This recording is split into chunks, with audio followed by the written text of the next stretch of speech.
Good morning, Eastern, and happy Monday to you. All week long, during morning announcements, we are going to talk about our core value of curiosity. So you may remember we talked about curiosity a lot earlier in the year, but just a reminder of what curiosity is all about. It is the desire or the want to learn or know something new. And so if you are curious, you ask lots of questions. Questions like, what is happening? Or why is that happening? How does that work? And how can I learn more? So I have a question for you today because I am a curious person. How does soap kill viruses?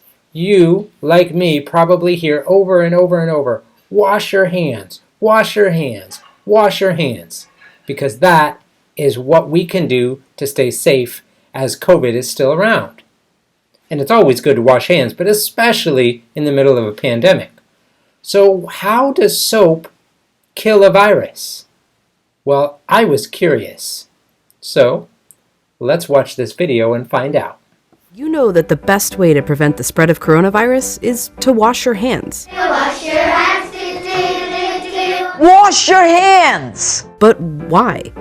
It's because soap, regular soap, fancy honeysuckle soap, artisan peppermint soap, just any soap, absolutely annihilates viruses like the coronavirus. Here's how. This is what a virus, like coronavirus, looks like. It's a bit of material surrounded by a coating of proteins and fat. Viruses easily stick to places like your hands, but when you rinse your hands with just water, it rushes right over the virus.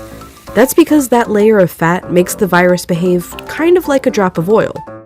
You can see it happening in this demonstration. Oils are just liquid fats. What happens when you pour oil into water? It floats. It doesn't mix. But add soap, and suddenly that fatty oil dissolves into the water. That's because inside, soap has two-sided molecules. One end of the molecule is attracted to water, the other end to fat. So when the soap molecules come in contact with water and fat, these dual attractions literally pull the fat apart, surrounding the oil particles and dispersing them through the water. Let's go back to our coronavirus molecule with that layer of fat holding everything together. When it interacts with soap, bam! That fat gets pulled out by the soap. Soap literally pulls apart and demolishes these viruses. And then the water rinses the harmless leftover shards of virus down the drain.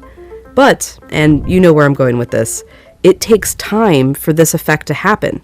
20 seconds to be specific. To show why, we ordered this lotion that mimics viruses and their fatty layers. It glows under a UV light.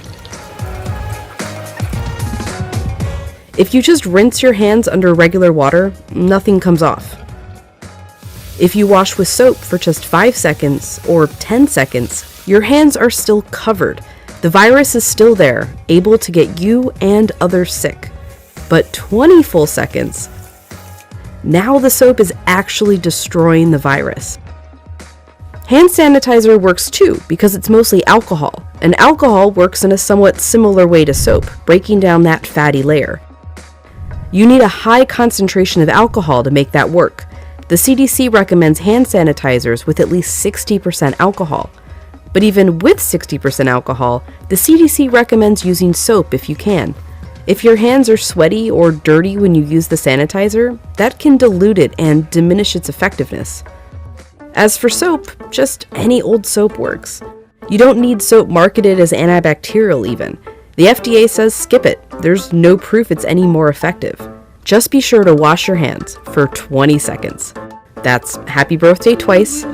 Happy birthday, dear. I guess me.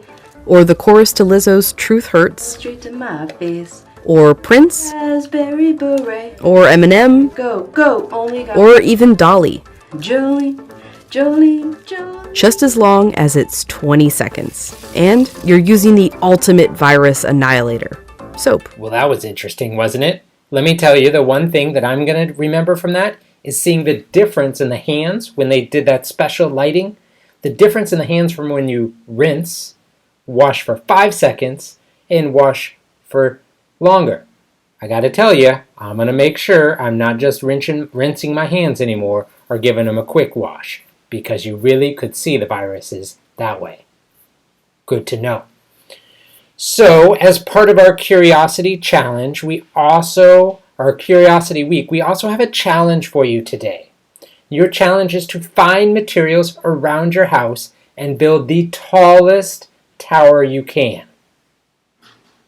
Take a picture and share it with your class the next day on Tuesday. So again, your challenge for today, take a picture, or first, go around your house, get permission if it's something you need to, and build the tallest tower you can and take a picture. I will try it too and show you what I come up with on Tuesday morning. All right, it is now springtime, which means it feels like we should have a spring-related riddle. So for today's riddle, what flower grows on faces? Do I have any flowers on my face? I don't think so. But again, it's a riddle, so it's a little bit tricky. What flower grows on faces? And now let's kick it over to Miss Rowan for our Heart Healthy Challenge, Week 2, all about getting moving.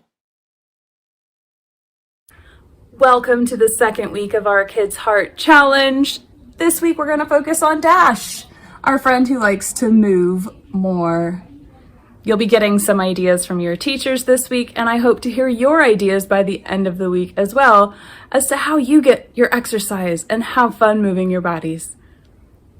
Good morning! This week for Kids Heart Challenge, we're going to be challenged with moving more. So to start you off with a little bit of inspiration, if you've got a trampoline in your backyard, give it some jumps and keep yourself jumping for at least 1 minute. That means 60 jumps. See if you can do that 10 times. If you get tired, that's okay. But if you can't jump because you don't have a trampoline, I've got something else for you. If you have a jump rope or any rope, then you can do jumping rope. Another great heart healthy activity that you can try this week to move more. See if you can do it at least 10 times in a row and keep it up for about 10 minutes. Now, if you don't have a jump rope and you don't have a rope, that's okay. There's a great exercise that's called jumping rope. You pretend you have one in your hand and you jump side to side, side to side. See if you can do that 30 times. Take a break, take some breaths, and do it again 30 times, and repeat that for at least 5 rounds. I hope you enjoy moving more this week, and you'll see more of your teachers doing what they love to keep themselves healthy in other videos at your morning message. Stay healthy, stay happy, stay safe. After watching that, I am both A, tired from watching her exercise, but B, also inspired to do some exercise myself. So that is it for today. Remember those 4 B's. Be responsible, be respectful, be safe, and be honest. Have a great day or not. The choice is yours.